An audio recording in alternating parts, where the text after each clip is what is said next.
Welcome back to another episode of The Art of Making Friends. It is a podcast that we do that is all about making friends. That's right. And boy, don't we. We sure do. We keep them coming. I don't know how we've made so many friends because we are two of the weirdest people I've ever met. Well, and welcome, Kayte. Then Kayte will fit right in. Well, tell me. This is my good friend, Kayte. And Kayte and I have I'm going to say a very unique story of our friendship and how we came to be friends and how we met and how we've stayed in touch with multiple moves. And and then she'll blame me for a bunch of stuff I didn't do. I mean, should we have an airing of grievances first? Where do we begin? Do we start with the grievances? Kayte, you let me know. No, I don't have to start with grievances. I mean, I think they just come so organically. You'll see as we go where the discrepancies lie. I did read the email. I have a few rebuttals, but we'll let it unfold. Ooh, shocking news. Shocking to hear that. Okay. Well, someone needs to tell me how they met. Well, let's do a toast. Kayte doesn't drink. Kayte's not drinking. We are also not imbibing in alcohol. I think what is that? What do you have? This is my non-alcoholic Pathfinder phony Negroni. Negroni. Oh. Well, we're just drinking this with Spindle stuff. Spindrift. Pink lemonade. There you go.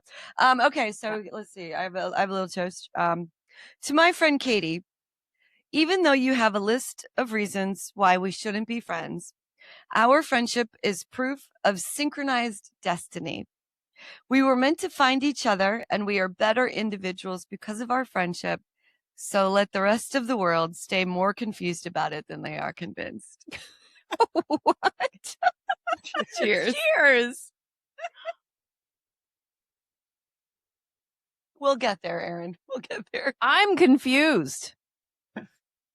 That's the point. I think that's our MO, is just to keep confusing people. Yeah. How long have you guys been friends?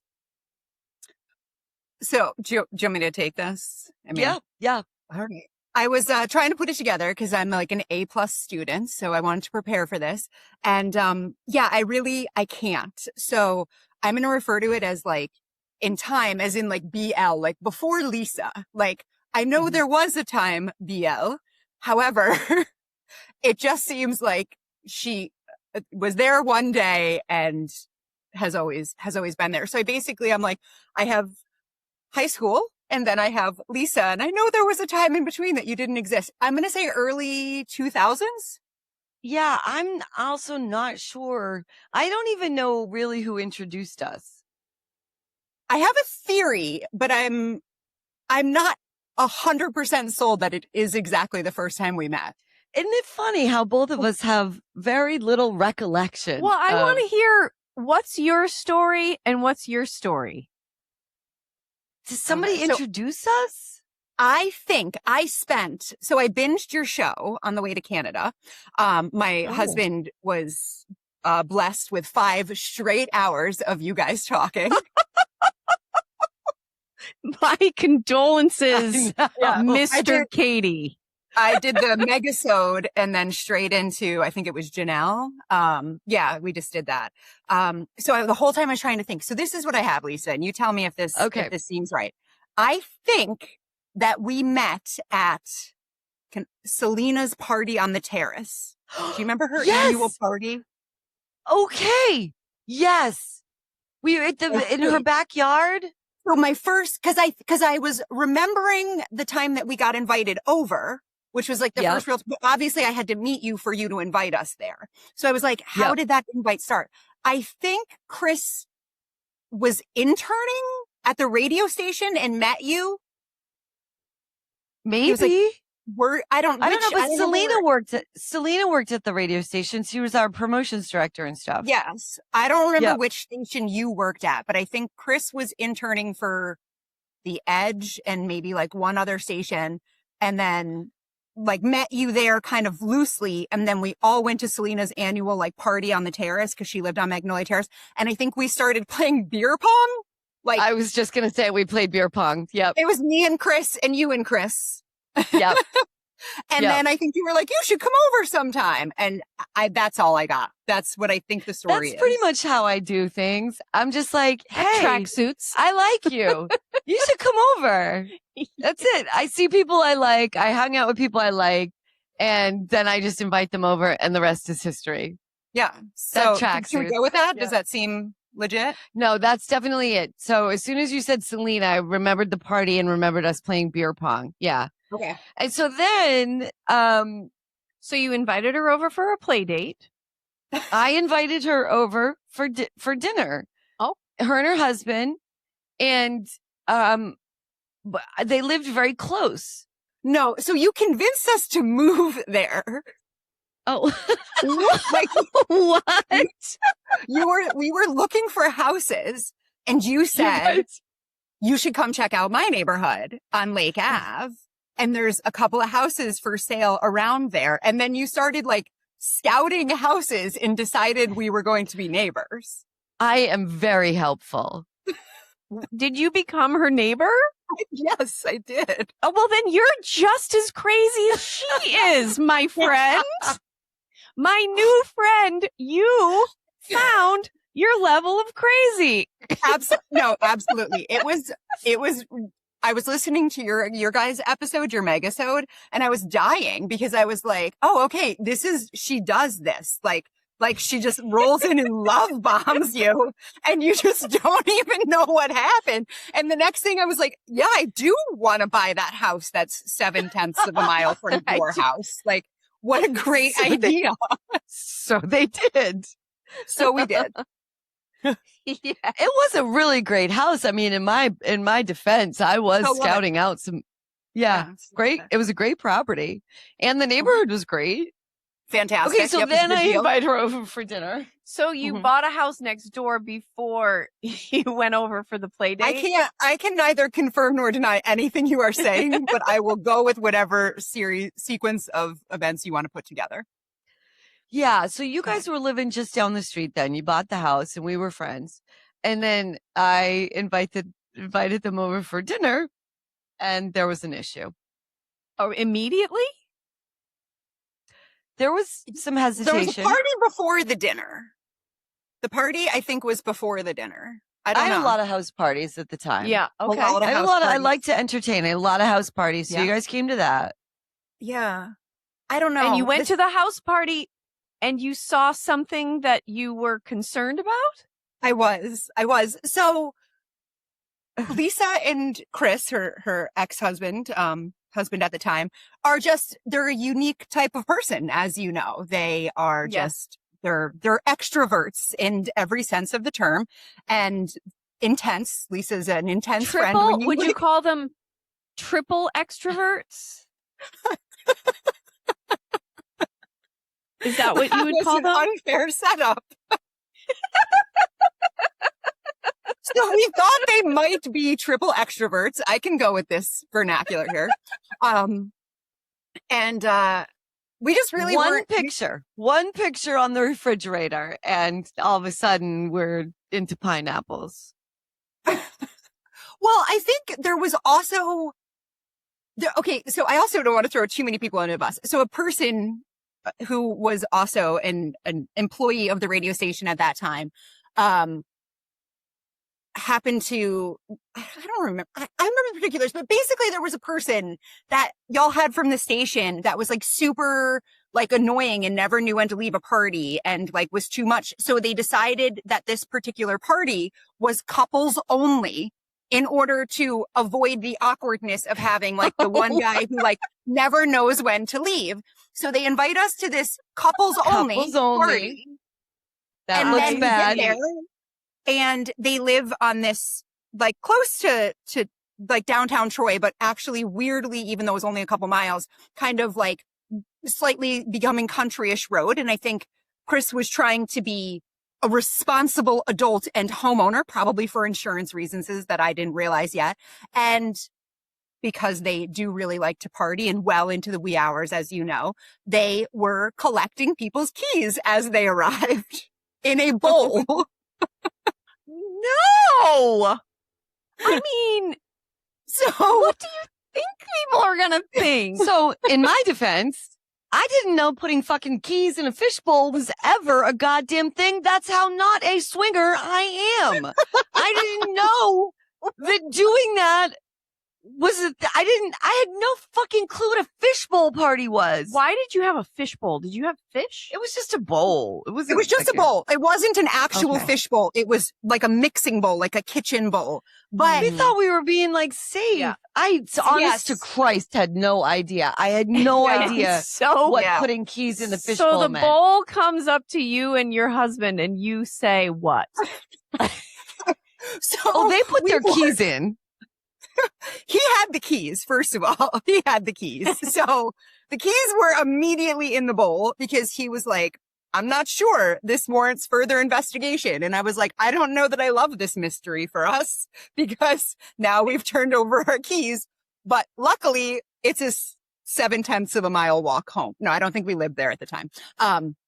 So yeah, I spent probably the first 45 minutes trying to apparently not so subtly extract information from other party goers as to what I may or may not have gotten myself into. So there was a picture on the refrigerator, right? So the radio station had sent me to Jamaica to broadcast live from a resort. Oh, no. Yep, this is an important Again. piece I wanted to leave for you.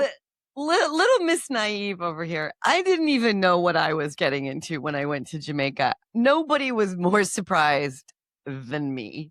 Okay. It was called Hedonism 3. Oh. I had never heard of the Hedo chain of resorts. I had no idea. We were sent there by the Playboy channel to broadcast live during the world's largest nude wedding, which took place on Valentine's Day. This is an absolute true This story. is your job? So I get down to this resort in Jamaica and I am like, what in the holy hell fuck is happening here? I knew it was like a nude resort. It was like a 24-hour porno movie going on around you, like 24/7. What? I was shocked. Did you go to that? No, but But Lisa, just really quick, how many times did you go? well, there's a story.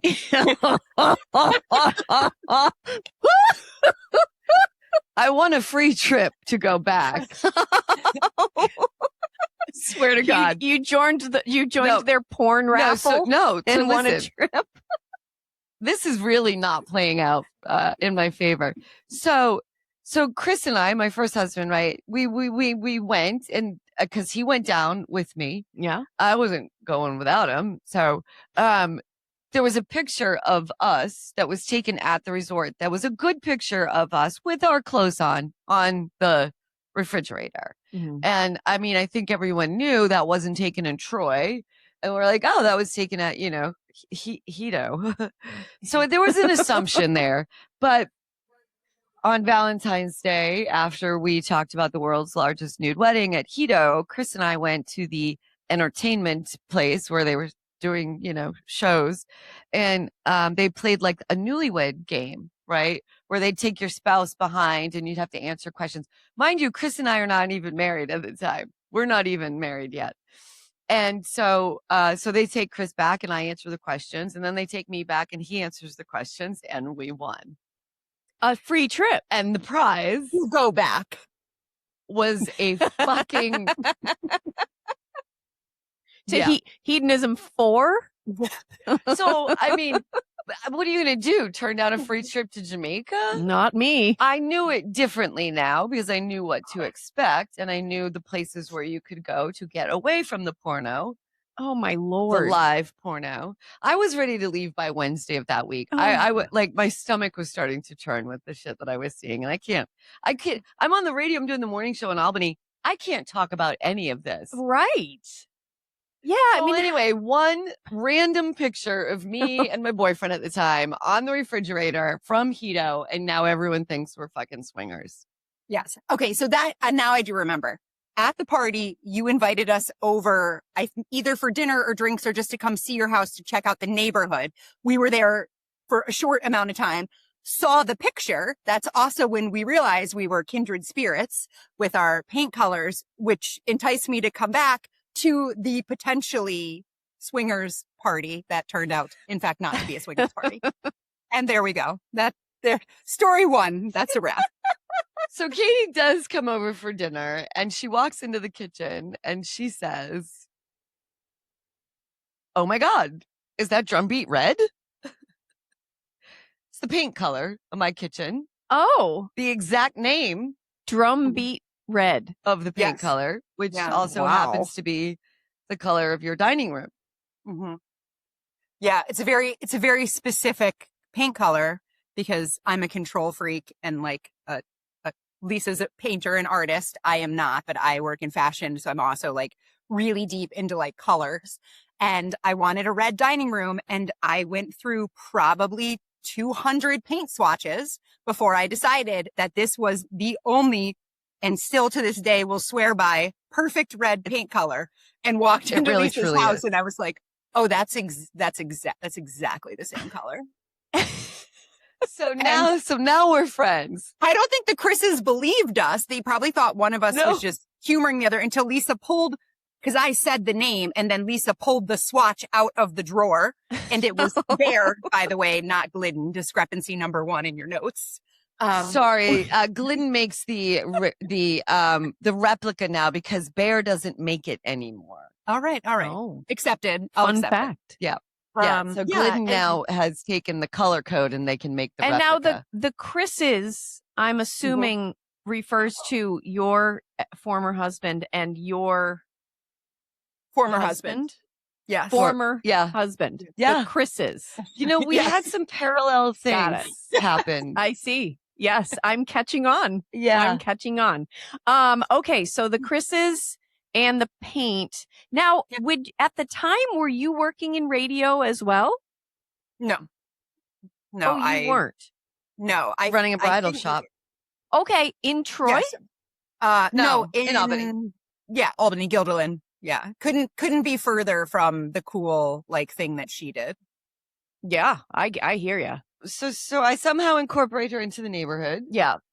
Yeah, so Mhm. you have your dinner party, your hedonism swinger party, you move in, Yep, buy a house. I was like, let's do this. basically. Yeah, Let's do this. We're married now.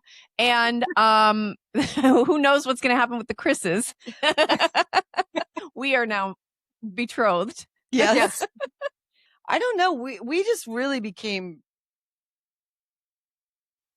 kind of like insta friends.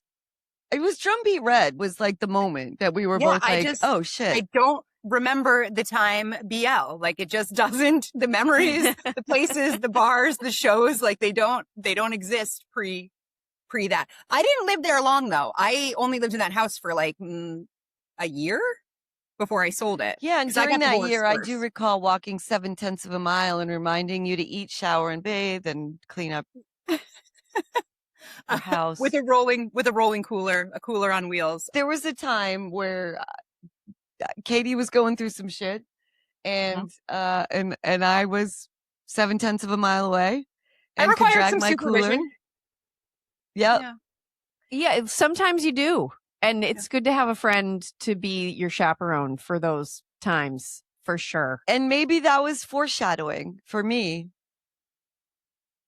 because a Yeah, very so- similar situation then happened to me that happened to her.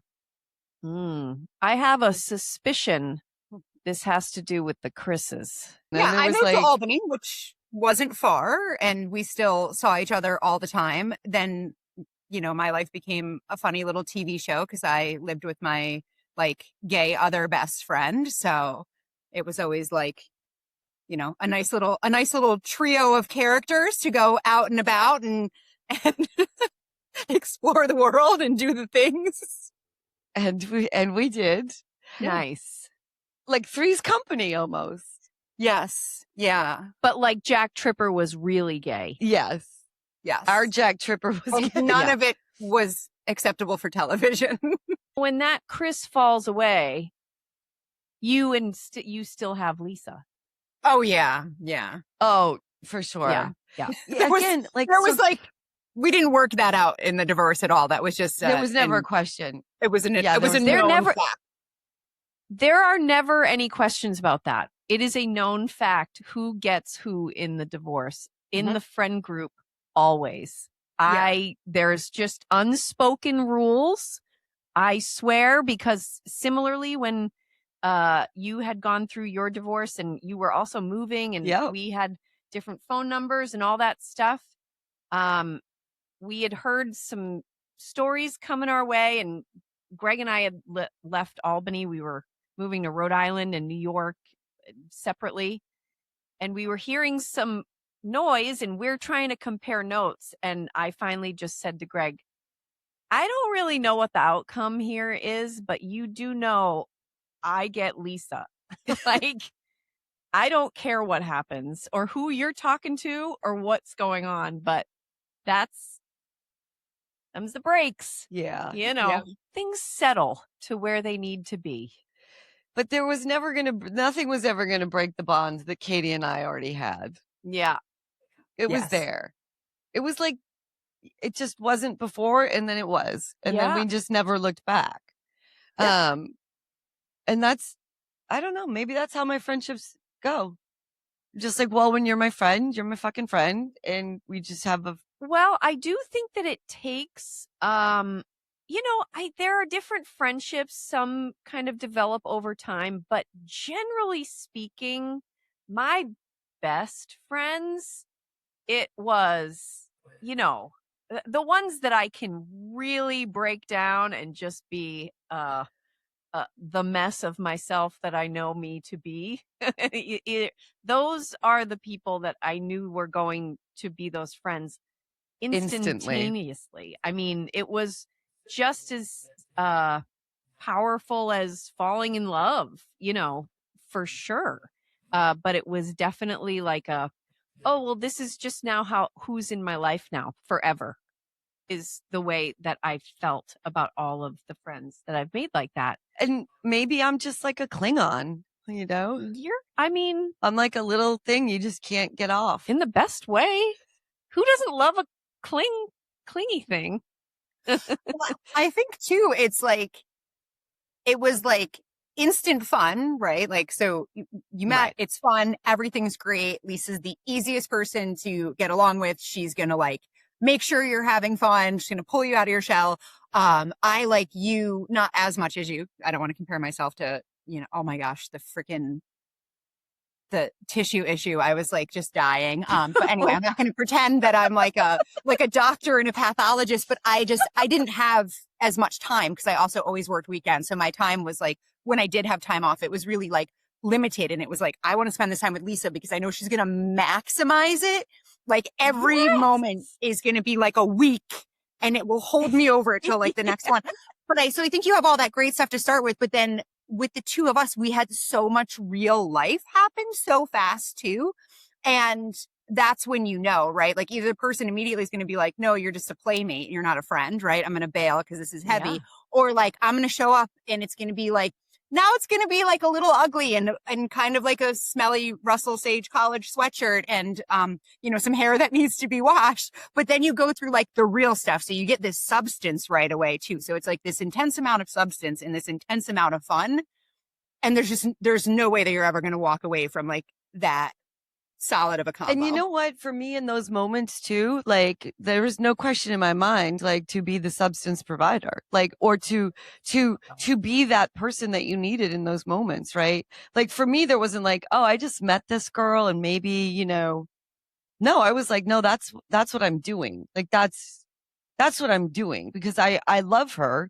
And so it's not just about fucking going out for the good times and going out to, where did we go to that 80s bar and it was horrible? Remember that? I still have the picture. I told you it was 80s night, but it was goth night because I mixed it up. Yeah. Oh no. It was so not right. It was, it was the fuse box. I don't know what it's called now, but it was Yeah, the the old fuse kid. box. Right. Yeah. Yeah. It was not 80s night at all. I was so excited. Yeah. Like 3 songs in, she was like, I pretty don't sure know you any of got this wrong. But we made the best of it. But I felt like I knew very quickly that that I felt connected to you and I just loved you. And so that meant I was ready to take all of those good times and all of the fucking shit as it came. And at that point you were going through some shit. And so that's what you do when you have a friend. Doesn't matter how new they are, really, to me. The newness of it didn't matter. I already felt depth there. And so and later, I would also be going through some shit. And look at that. Who showed up? Unlike the Chris's, you understand commitment. Burn. Yeah. So then I moved in 2007 and I went to Cincinnati. And, so there we have this thing where distance is now an issue with our friendship, right? And so in the ways that you can still stay in touch and stay, communicating and stuff, we did. And that's when my world started to fall apart. And I ended up going through a divorce and I ended up really in the weeds, with some pretty heavy shit. And who showed up at my doorstep? This bitch. Yeah, that was impulsive. Nice. Well, but Wow. also you both are such good friends that you recognize the value that that's going to bring, right? Like you were able to get through what you were going through because Lisa had been there to help you. And you were like, this is it. I know exactly what she needs. She needs friends and she needs support. And you knew exactly what to bring to it. So you guys are exemplary friends. I mean, it was a little self-serving. I don't want to paint myself as I like, know. It I always know. is. You want It to was see like- your friend. yeah, there was like economically, it was like 2007, 2008. I was working in marketing at that time, which ironically is a job I was completely unqualified for that I got based on another job that I was completely unqualified for that Lisa got for me. I don't know if you remember that. Yes, I do. Yes, I do. Yes, I But do. Lisa got recruited to be like a sales exec at this radio station out of Vermont called EQX, which was like way more my vibe than her vibe. I think I was at the bridal shop still, but wanted to like leave, needed more opportunities, needed like health insurance, and so Lisa went and met with the person and then was like, I don't want to do this at all. And then she was like, oh, you should do this. And I was like, I don't have any media sales experience whatsoever. And I don't know anything about it. And so she gave me this crash course about like, this is what traffic means. And these are spots and these are how they bookend. And this is how you put them in. And I'm fairly smart and I retain information really well. So, Lisa basically fed me a script. And then when she like left the interview, she was like, oh, I'm not right for this position, but I have the right person. So she got me a job in radio. And then you said a bunch of words that you barely knew what they meant. Yeah, totally. Yeah. And this was like, this is impressive because this is before you can just like Google everything. We were still like talking to each other on MySpace. Okay. And this is before you can just like, chat GPT your way through a resume. Like you got to really put some sweat equity into like lying on a resume in 2008. Okay. And Yes. so then I sold a radio spot to this company in Albany and they were like, we love you and we think you're great and you're really good at sales. So you should come work at our like marketing company. And I was like, I don't know anything about marketing. And so then I ended up at this job at this, this agency. But then the economy starts to tank and, Lisa and I are still in contact all the time. And I was like, I don't know if my company is a small company. I was like, this Chicken Little, like the sky is falling. I don't know if it's going to go under. And she's like, well, here's the thing. You don't know what's going on with your job. My life's kind of like falling apart. You have a roadmap to what this looks like because you did it 2 years ago. So like, why don't you just get a new job and come here? And I was like, what? And so then she like, looked some things up. She's like, here, I found some bridal shops. You were really good at that. So I applied for a job and I took it sight unseen at a city that I've never been to. I also am not an extrovert and I hate things like driving more than anything. I'd never driven more than like 2 hours anywhere. And Lisa was like, yeah, just come here, help me get through this. Like, you know, it'll be a fresh start. I got this beautiful house and we can, you know, do art and heal and hang out and whatever else. And I was like, all right. So I took this job with these people I had never met and I loaded everything I could into a Jeep Cherokee. And I set my GPS for Lisa's house that I'd never been to. And I just drove straight to Cincinnati and moved in with her. From Albany. Oh Yeah. my God. What, like 11 and a half, 12 hours? Yeah. I mean, I can do it in 10, but yeah, 11 and a half for you. Did you do it all in one fell swoop? Oh yeah, I have very debilitating anxiety. And I also at that point, I still didn't even like pumping gas. And I think I ended up in a place where you like some sort of weird gas rules. Like you have to put your zip code in or something. I think I called you and I was like, I don't know what's happening. I don't have enough gas to get there. And you were like, just put your zip code in and stop acting like a psychopath and I'll have a cocktail waiting when you get here. And yeah, she did. Oh my God. And then I just carried my shit up to my new room and I moved in and I went to work like 2 days later. Oh my God. And how long were you there? Like 8 months. 4 or 5 months, maybe. 8 months. Okay. 8 months. Yeah. Or 8? Yeah, 8 months. I think actually, wasn't it Erin you went to visit? You went to go visit somebody and I had like an existential crisis and I moved back to Albany. I think you were visiting. Yeah. Oh no. I'm Yeah. not super stable as a human. You're a bit more grounded now. I mean, you seem delightful to me. Oh, I think always delightful. I think- Stable, not necessarily. Yeah. I mean, you know, but what's stable? You know what I mean? Like, so boring. it's different people have different exposures and temperatures, Yeah. you know, and everybody comes in a different flavor. And I actually find people's like kind of batshit crazy responses to things pretty interesting. So that's on me. But I think it gives life a hell of a lot of flavor. Yeah, I agree. You know, you can't all just be even keeled. That would be really boring. You know, you need a little crazy to jazz it up. And Gen X, we're crazy as loons. You know, Yeah. it's a mixed bag of loony. We are pretty fucked. No, it was a great Well, I mean, experience. in a good way. And I needed to do it. I'm like, now everything used to kind of be debilitating to me. And then after I did that, it's like, oh yeah, I can do whatever. Cause one time I just put all my shit in my car and drove to Ohio. Wow. And you loved that job. I did. Yeah. I loved that Yeah. house. Yeah, me too.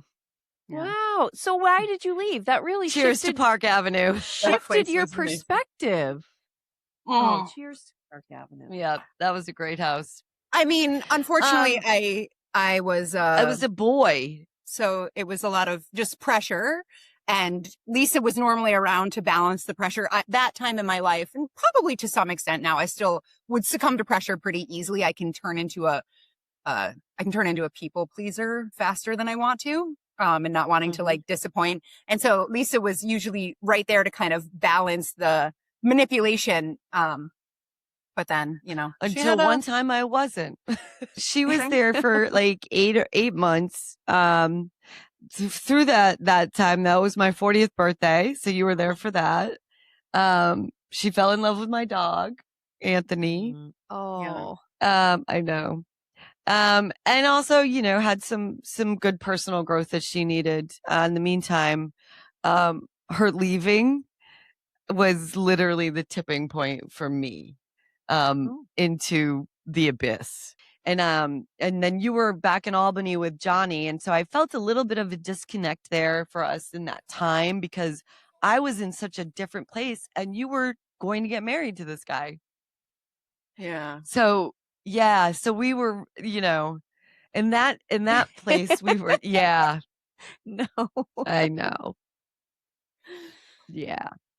And I didn't want to be like, oh, don't do that, because I would just look like the fucking downer friend that was, down on marriage and, but I was fucking so sad when you left. Like I cried for fucking weeks. Just because we were like, We we did were everything. so, Like we got up in the morning and like made coffee and chatted, and we like took the dog for a walk around the block, and then I would like go to work and come home, and we would like go to make meals, and yeah, we had all Oh. these routines. We would watch these shows and we'd sit with the dog, sometimes with a chicken hat on, I think. I don't know. I have pictures. It's all very weird. I do Um, too. and we like I feel like we walked a lot. It was like kind of a shady neighborhood, but we would walk in the evening, always with a cocktail. It wasn't like, high fitness or anything. But there was just so much like just routine and companionship in the like Yeah. small And moments it of was like just every so day. effortlessly between Yeah. us, right? We just kind of fell into this sort of groove. And it was, I mean, obviously like roommates and we're sharing the same, house and space, but we really like spent quality time together, even if that quality time was not doing like doing mindless shit. But that's where life is, in those small, very informal, intimate moments that you share, often in silence. I mean, you have to spend so much time with someone to have those moments, and then to have it with a friend like that during a time that you're both shifting in so many different Yeah. ways must have been really grounding Yeah. for both of you. And it makes me like just think about the inspiration of women who, like the Golden Girls. We have these like Golden Girl bobblehead figurines up here.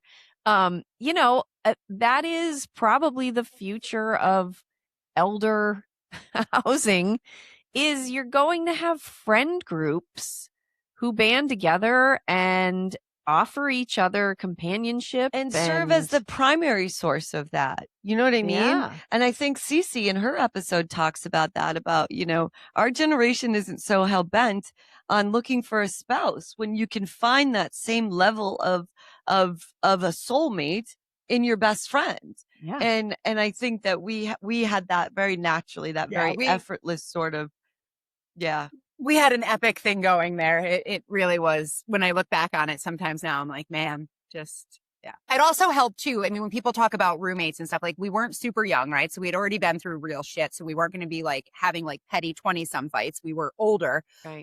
It also didn't hurt that it was an actual mansion. So we had our own floors. Like I had my own yeah. floor. Nobody had to see each other if they didn't want to. Right. It was it should have lasted longer, Well, but man, what a great ride it was, Cincy. It was awesome. It was awesome. And, after that, I think like, in terms of our friendship, obviously then I was clearly in a not good place, and I knew I had to do some work. And a lot of people, I wasn't a good friend in that time. But I could barely be a good steward for my own health and well-being, so I feel like there was a lot that I sort of missed as far as like being a good friend in them in that time. And Kayte had gone back to Albany and was gonna marry this guy, and I was like, no, don't do that. Oh yeah, so that's an interesting dynamic, because you guys had been so in sync, going through things almost, in sequence, and then you were very much out of sequence with that time period. So that must have been, and especially after the physical split, Yeah. the physical distance that you were now feeling, that must have been a tough time to navigate. I remember going out to Albany and I was helping you prep for your wedding. We painted all those musical instruments. Yeah, that's what I was gonna say. I mean, you were still supportive. I think you like said your piece once. You're like, I'm gonna say a thing, file it wherever you want, and then I'll just show up and be the person I need to be. And did. I mean, you came and visited us, and we worked on powder coating, spray painting those fucking things in my yard. Yeah, a lot of work went into something that just never came to fruition. Yeah. But I don't know. I mean, you say you weren't a good friend. I don't remember like anything that seems like an awkwardly long gap. I remember you coming and visiting No, me I in don't. I don't think there Boston. was. And I. When I moved, we stopped at your place on the way down. It was more, I Yeah. think, proximity. Like there just Yeah. like wasn't the opportunity to see each other. And I, as we've already established, am not the person who's just going to go drive and visit people. Well, and then I mean, your life changed immensely. I think I got a text or a photo of you and Elliot getting married, and I was like, Yeah. "Who the fuck is Elliot?" Yeah. Who is that Wait, guy? what Yeah, that was happened? everybody's question. That was a valid question. Yeah, it was a good. Yeah. It was a good question, though. Very Good. valid. Excellent question. Yeah, so back to the impulsivity. Wait, what happened to Johnny? They did not get married. It just never happened? Yeah. Do you know how sometimes when you're like watching a show and then like they'll leave a cliffhanger at the end of like a season and then they just realize the storyline was so bad, they just come back with a whole new storyline and you're supposed to all pretend it didn't happen? Yes. Yeah, that was Johnny. How far did it get when this decision was made? Oh, were invites sent? Oh yeah, no, it was 6 weeks. We were 6 Yeah. weeks out. I had RSVPs in the mailbox. Yeah. Whoo! Yeah. Wow. Yep. Yeah. How many people had you invited? Oh, a few hundred. Yeah. Oh, so a small wedding. Yeah. Very small, intimate wedding. Holy Like mackerel. 180, 200 something around there. Oh boy. Yeah. Oh, Jiminy. That's a lot of correspondence that you're then in charge of. Yeah. Not me. Nope. I was going that to say, right? I don't think you did that. Left that right to my sister. Oh, that's a good sister.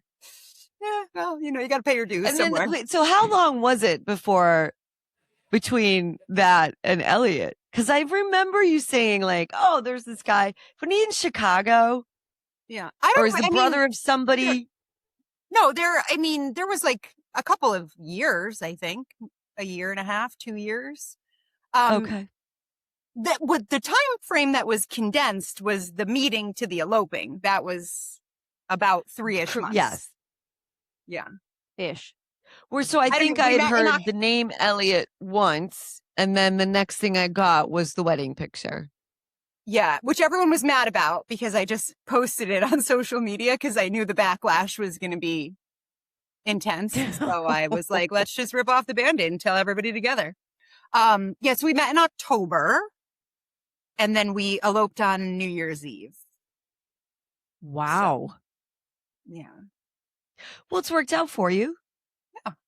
That was like Still together. 13-ish years ago. I don't know what year is it. Oh, wow.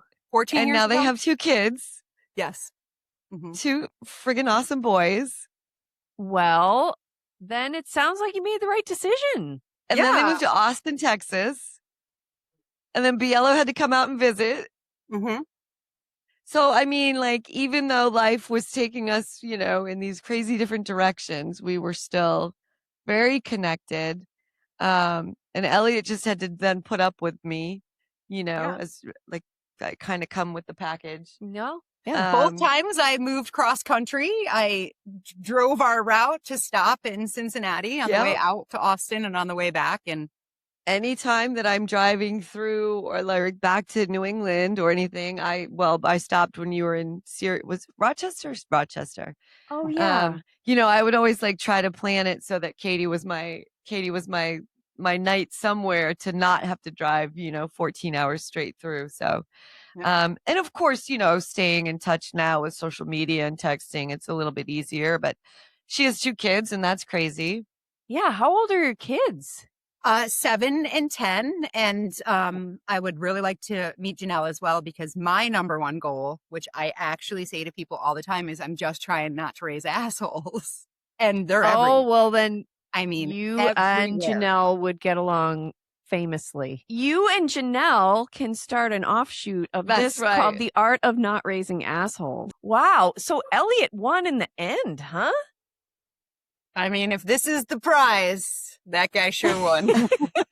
So I'm not the only like impetuous thing that Kayte, I'm like not the only impetuous relationship that Kayte has fostered. I mean, it sounds like you guys have something in common, the two of you. I don't know.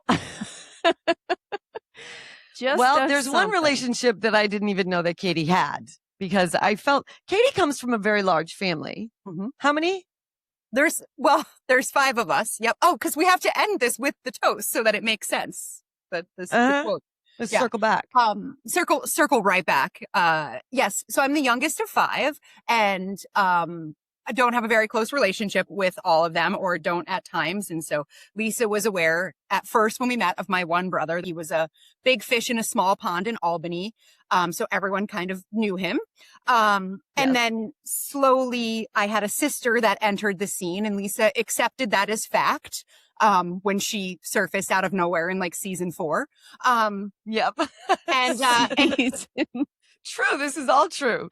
And so we left it at that. She's, Lisa and I don't think Becky really, they were neither here nor there.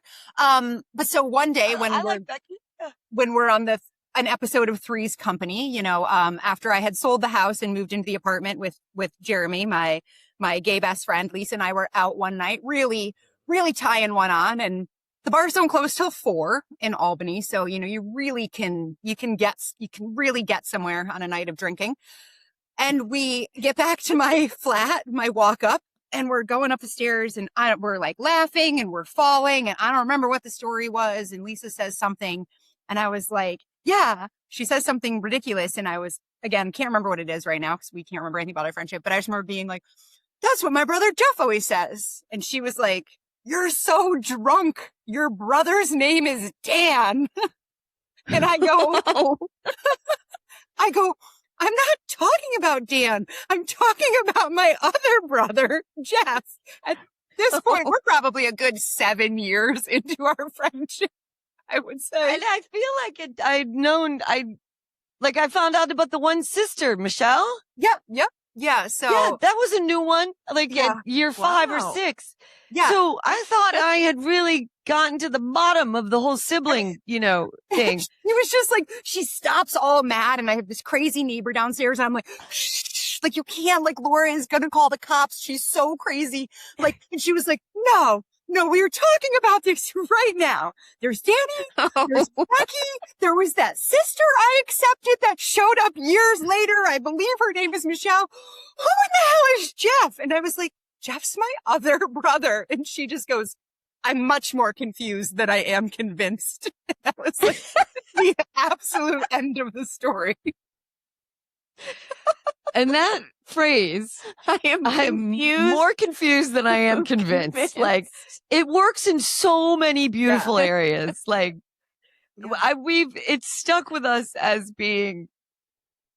If I was, it was a repeat. Erin, I would have put it on a t-shirt, because definitively it has become our tagline. Like, every time one of us now tries to slip something in, a little story from the past, or like something you don't really want to admit's happening right now, you're like, wait. What are you saying there? I need a little more information. I'm much more confused than I am convinced. And I still have not met Jeff. So I think it still stands that I am more confused about it than I am convinced. Well, he does live in Indiana, if you want me to connect you to. Well, I would actually like to meet him in the flesh, and then I would be convinced. You are not convinced. I could do that. I feel as though it might be a little bit regrettable, but you let me know. You let me know. All right. Well, maybe just proof of life is all I need. He's a self-published Amazon author right now with a headshot. So I will do you the favor of sending that to you later to enjoy. Okay. Oh, thanks. There's like a whole part 2 to this with that sort of cliffhanger at the end. I mean, he's a self-published Amazon author. On what topic did he write his book? Oh, it's sci-fi. Uh-huh. I'm confused. Yeah. You're much more confused than you are Yes. convinced, aren't you? Yes, I'm starting See how the this confusion. works so good? And Yeah, starting. Yeah, that's my work. My work here is officially done then. If we've brought Erin fully into what it's like Full to circle. orbit in my world. Full circle. I love it. So also, let's just touch on this because actually, well, I didn't know you were. Maybe I knew it existed, but I didn't know you were still working on it. Kayte carries around a list of reasons why we should not be friends. And she adds to it over Yes. time. When did this start? Do we know? It I was thought it was a while ago. it's a note in my phone because I think it started on the first trip through when we were trying to basically do this. So Elliot, my now husband, meets Lisa for the first time as we're driving cross country to move to Austin, impulsively also, to a place that we had not really been. Never and to been. a job that I hadn't actually seen. Who's taking huge road trips now? So I'm like, we're gonna stop and visit like my best friend Lisa. And he's like, oh, everything's new because, we eloped. So he was like, huh, funny. Didn't know your best friend Lisa? I was like, yeah, I lived with her for a while. Here's like a quick synopsis of our story. So we stop at Lisa's house where she lives with multiple animals that I detest. And like is just a completely different sort of person. And so we sit down and we're basically trying to tell Elliot, like you, how we met and why we are friends. And all we're doing is telling him this like negative story of essentially all the reasons that we don't actually like each other and all the terrible things that have happened to us when we have been together. And he was like, this is a very confusing best friend relationship because it kind of just sounds He like was more confused than he Right? was convinced. he was like, what do you like about each other? And also, why are we here if every time you're together, really bad shit happens? So I think that was when the list started and we stayed up all night because I only had one night and we had to cram it all in, Erin. You know how it goes. Cram it all in. She probably tried to make me sing karaoke and I wouldn't. And then we left and the note has always existed. And every once in a while I think of something funny. And then when she asked me to come on the podcast, I really doubled down and I committed to the list. Oh, well. Would you like to share it? I would love to hear I think we've all of covered it. I think we've covered most of it, luckily. So, what do we have here? Hold on. I got to get back to where we, most of all the bad things about you. oh, But there are a few more. number one, I am secretly a morning person, which Lisa found out and was very, very angry about. Horrified. Oh, I was like, are you? Oh my God, you're secretly a morning person, aren't you? That is exactly how she said it. Yeah. So I told her I wasn't, and then I moved in with her, and then I was bored You couldn't every hide day it. by like 8 a.m. and kind of just sending her text messages from my bed and then sometimes sharking around her room and seeing if she wanted to take the dog for a walk or have some breakfast. And just like that, in my best Lisa impersonation, she said, oh my God, are you secretly a morning person? So yeah, that was almost a deal breaker. Oh, Almost, not fully. I am not. how did you work around this? I think I started like making you coffee and nice breakfasts and I put booze in your coffee and you got out of bed. That would do It's it. a good workaround. It's a good plan. That's diabolical. I like I it. agreed to walk the dog while we were up I like in the morning. Which leads me to number 2, which is, I would rather die than own a dog. Yeah. But, I do have some pictures of you all snuggled up in a big blue blanket on the couch because with Anthony was not a Anthony. dog. He who was a did become- reincarnated human. He was. He was the only dog that you loved. Yeah. Yeah. Yeah. Yeah. Yep. I will accept that to this day. to double Yeah. down on that. I don't actually hate dogs as much as I hate dog people. I just think dog owners are the absolute worst. All are the fucking worst.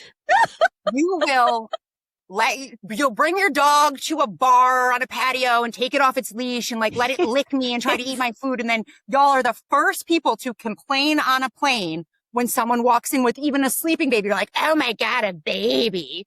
And I'm like, you're a fucking dog. Yeah, person, aren't you?" exactly. Yeah. Yeah. The worst. Yeah. We have I feel bad approximately for the people with babies. we have approximately a 3% overlap in musical preferences to the point where Yeah. it can become debilitating to our relationship. Yeah, because you just have poor taste. What kind of music do you listen to? Yeah, Katie. Oh. I am a younger Gen X. I'm on the cusp. So I listen to a lot of emo. Oh, Ew. Like fucking ew. Like all I want to do is take a bath after an emo song, like and wash it off me. I don't really know if I know an emo song. Good. You're not missing anything. They all sound the same. They're all whiny little bitches. Who's an emo artist? I mean, I don't listen to it as much now. My favorite Because you've matured. Adult emo. I did just go to a Death Cab for Cutie show last weekend. All right. They're not emo anymore. Yeah. They're mainstream. Yeah, I don't know.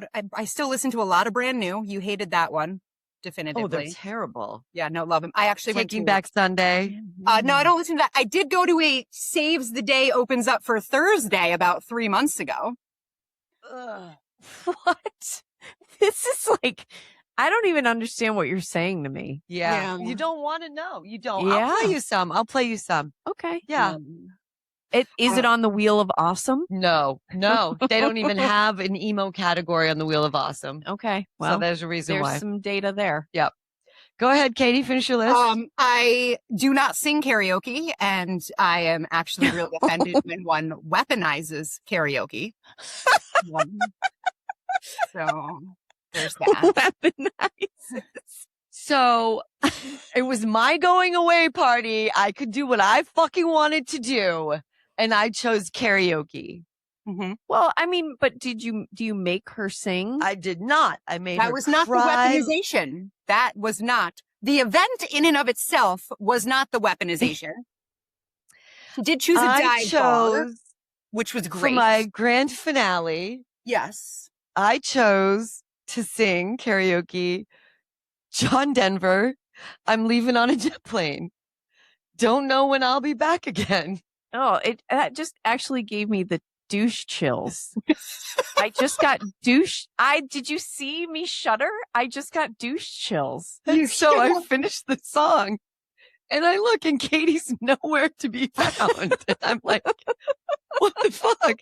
I thought I did a really good job too. And I come walking out of the bar and there's Katie sitting on the curb, just sobbing. Like, I don't think I'd ever seen you cry this hard, like back shaking, sobbing. Dirty parking lot of a dive bar with an absolutely gigantic bouncer trying to console me. Oh, that's terrible. I thought it was funny. I'm sorry she did that. I thought it was a funny song. I thought it was funny to end like that. I got douche chills. I got it. I thought you Continue meant with your douche chills as in it was just douchey, which I thought was ironic while 3 people are sitting in tracksuits and claiming that anyone else is douchey. Oh, all of this is ironic. Not all of it. There is no reason any of this should be taken at all seriously. All of it is ridiculous. Yes. Go on. Is that it? Well, I'm not an extrovert. Yes. No. I think Lisa actually used to ask me if I was quote unquote part Quaker pretty much on the daily. Ooh, part Quaker. I like it. It kind of goes with the suit, actually. Exactly. Yes. There you go. That's right. There you go. I have children, so that's been added to more recent Mm. years of the list. Ew. Yeah. Gross. I know. As much as she is not a dog person, I am Gross. not a child person. Oh, God. It really doesn't have to be either or. I mean, I feel like we're having a little bit of an either or. Does it have to be either or? Can it be any? Live free or die, baby. It's all children. How about all? It's not either or, it's fucking all. Okay. What's the takeaway from this episode, Katie? What have we learned? What have we learned? What can we teach our children about the benefits of long-term friendship? Well, you gotta have the substance, right? So you gotta have the good and the bad. Yes. Yeah. Yes, for sure. Yeah. Gives you a lot of perspective to appreciate other things. And You don't have to have have everything in common. Right. Anything. Anything at all. You don't need anything in common. Those are the best friends because they fill all your holes, caulk all your gaps. I'm full of Home Depot references. I am triple extroverted.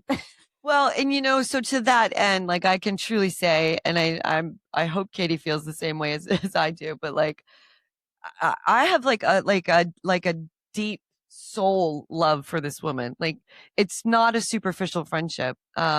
It's so deep and it's so profound.